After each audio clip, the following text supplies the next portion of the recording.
morning rock and rollers. You'll have to forgive me. This shirt smells so bad.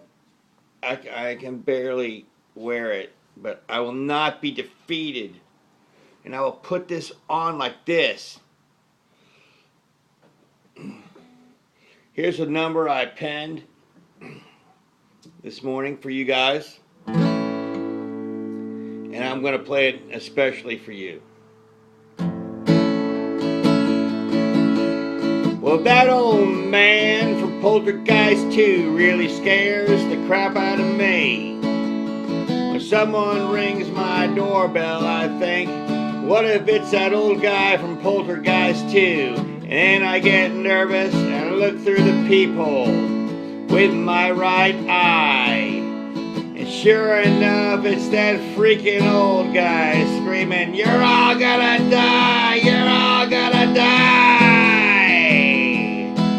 And I think, what the hell's gone wrong with me? I'm all alone in this hotel, but I've got my guitar and my comic books, and I can ride my bike real good. So that's alright and that's okay. I once drove off a cliff in my Chevrolet, and my brakes don't work in my Toyota. But that man from Poltergeist 2 really scares the crap out of me. That song is it's kind of a name you wouldn't think about. I call it That Old Guy from Poltergeist 2 Really Scares the Crap Out of Me. And you can find it at your local music store or online at Amazon.com. Random House is gotten into the music industry, and they've signed me. You know, one of the things I like to talk to you about is this. It's like, I've never met anybody. I'll give you an example. I've never met anybody in my life. I've already told you this about like Steve Bell. I'm just using him as an example, okay? But Steve Bell, okay, like if we were to play basketball and like he had coached his team and I coached my team, and of course he's a Red Devil and I'm a White Knight, but also throughout the year, okay? I remember like the championship game, he was like, you know, we're going to kick your butt, you know? I mean, and Steve gets into it. And if we play basketball, Steve gets pissed. Like, you know, like he'll get really pissed. I mean, he would get up, he'd get pissed. Get up. I mean, Steve Bell never punched me or anything, but you know what I mean? Get pissed. And it's like, you know what? I love him for it. I love him for it. It made, you know, look, it just was one of those things in that championship game where I was running Coach Lytle's, who coached me, you know, that half-court press I learned, because it worked real well for us when I played basketball for Coach Lytle. And so we didn't have like we didn't have like basketball players, but I had that guy, what was his name, Josh, whatever, in the middle there that, you know, I knew that he was an animal. He would run around, you know, and I knew that he would go for the ball, you know, so we ran that half-court trap, and that's why we won the game. But it was still close because they had much better ball players than we did. And they were amped. You know, Steve had them psyched up and amped and ready to go. It just was one of those things, you know, where they were just kids, you know, and the half-court trap, you know, pushed them to the side, and they got freaked out. You know, we tried to push them over to the left, so they had to dribble with their left hand. And it just freaked them out, and we won the game. It just was one of those things, you know. And I know Steve Bell wanted to kick my ass. I know he did. He was pissed. And, you know, and I'm that way, too. I get pissed off. I mean, God, when's the last time I punched somebody? You know, forever, right? But, like, you know, and because, you know, that's bullshit. You know, fight anybody. But still, like, I bring that point up because I just want to say this. Look, you know, it's okay that you get pissed off. I don't care. You know, I mean, yeah, you should control it and all that other stuff. Okay? But I would much rather have a Steve Bell that got pissed off. I mean, like you get ugly, you get selfish, you get self-righteous, you get angry. You know, I'm gonna, yeah, all that dirty, gross, ugly stuff that you don't want to talk about. You know. I would rather have somebody that gets that way and then just gets over it and then is this happy, fun guy again There's somebody that, is not, I mean, of course, there's like the extreme where, like, you might take a hatchet and cut somebody's head off. And that's no good, okay? But, you know what I mean? And so, anyhow, there's that. Because I'm just like Steve Bell. Absolutely just like him in that respect, okay? Like and then you might have a guy like John Moyna. I never met anybody like these guys from Worcester, Massachusetts. John Moyna, God, what's his cousin? I can't even think about it. See, God, was so funny. So funny. Johnny's so funny. And the whole thing I say lady. I say lady because John Moyna says lady. And that's why I say it. Michelle, who was cool, super cool. We'd go out, we all worked at Liberty Mutual. They're all from Worcester, Massachusetts. And they were just the funniest people, the funniest. They were sharp, they were intelligent, they're all handsome and attractive. You know what I mean? Michelle's pretty, those guys are studs, but just funny, down to earth, great, such great sense of humor. You're kind of like that Regan O'Reilly, Johnny Moyna, big guys that are always like bitching about something, like how something went wrong, something you did to them. Like Regan O'Reilly coming out of that, out of the haircut place over there near the Cove. Oh, you screwed up my entire. Yeah, oh, this place sucks. Here's your money, but this place sucks. Oh, ball juice to you, old man. Look at my hair. You mess. It's awesome. Just always complaining. Stuff like that. I just love that stuff. That was what Johnny would say. Oh, Jesus, lady, look what you done here. Like, Jesus, lady, I'm doing the best I can for you. Because Johnny's huge. He's like 6'7", and it just is so funny to me, But like that guy doesn't like have a temper like Steve Bell, but that's okay. Like in other words, like, oh yeah, I know Steve Bell's got so freaking what?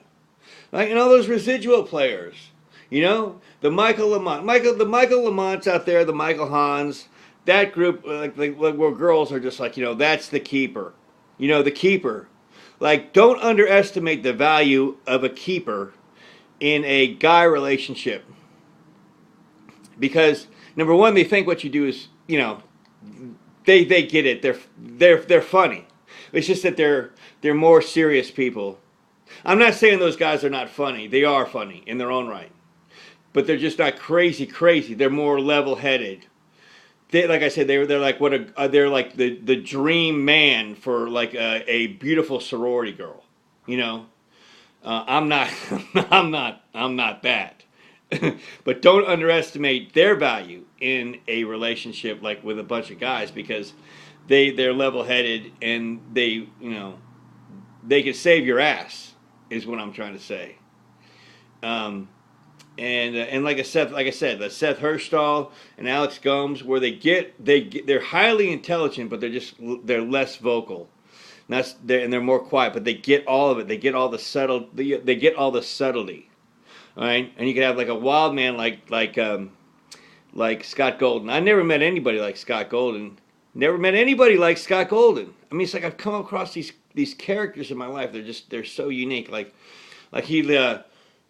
All that stuff, about this is brought to you by Pizza Hut. This is brought to you by Arby's. This is brought to you by, Procter & Gamble. This is brought to you by Random House. All that stuff I say, I stole all that stuff from Scott Golden. It's not like I stole all of it, but the idea, you know what I mean? The idea came from Scott Golden. And, he'd do like half-court shot. And he'd put down $50 in the middle of the court. These kids are just kids. $50 if you make this half-court shot. And just the kids just loved it. The kids loved it. They ate him up. How could you not eat him up? I say, how could you not? Because Scott Casey says, because it's a good thing to say. If somebody asks you something, Cameron, are you really going to run around the parking lot naked here at the Guest House International Suites? I mean, you're 44 years old. And I might say, how could you not? Because it puts the onus back on them. If they say, are you really going to do that? To talk down to me are you really going to do that? But if I shoot back at them, how could you not? Then now they're like, they don't know what to say. Right? And so the Borg send me all this stuff all the time. Because I text people. The other day they screwed up the Tyler thing, right? It was obvious it was the psychiatrist, and so because they're not talking like that. Of course, it's funny because Tyler was going, oh yes, Oh, I would never say anything inappropriate to Cam. It's so funny. So they finally get it right. So they finally send something nice into Tyler, which was, if you don't text me back, I'm going to crap on your face for a month straight. And they sent it to me, okay?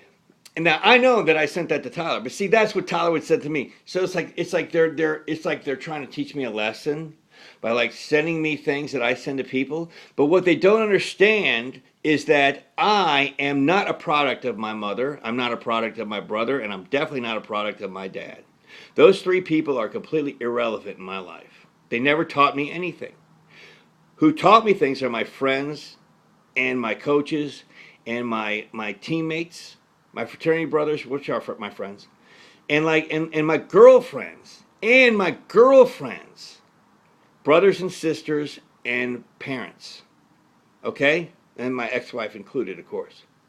That's who taught me things. No one else. So, and that's how they talk, because see, those are the people that I thought was funny. So that's how they talk to me, so that's how I talk back to them.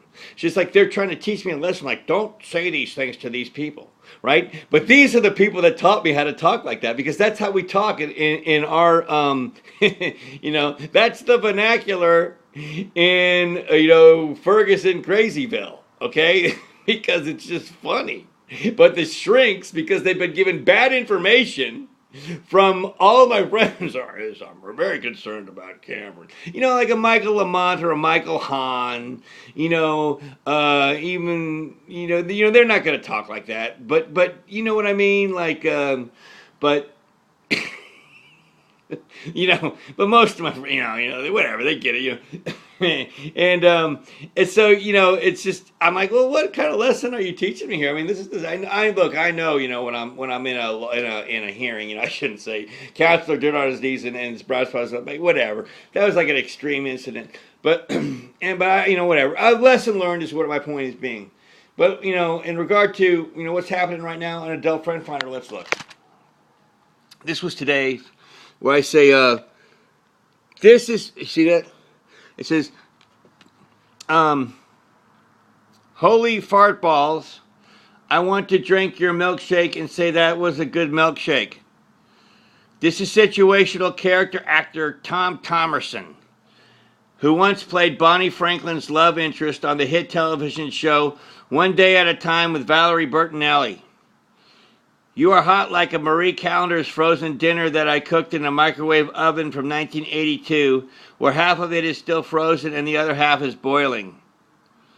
You are hot like the boiling part. My name is Karn. Text me. I'll bet you $1 million I get, and it says pictures of me in the gym, and then there's like me at the beach. And there's like me showing off my chrome dome. So those are hot. And let's just see how that goes, because I think it'll happen for me. All this crazy stuff.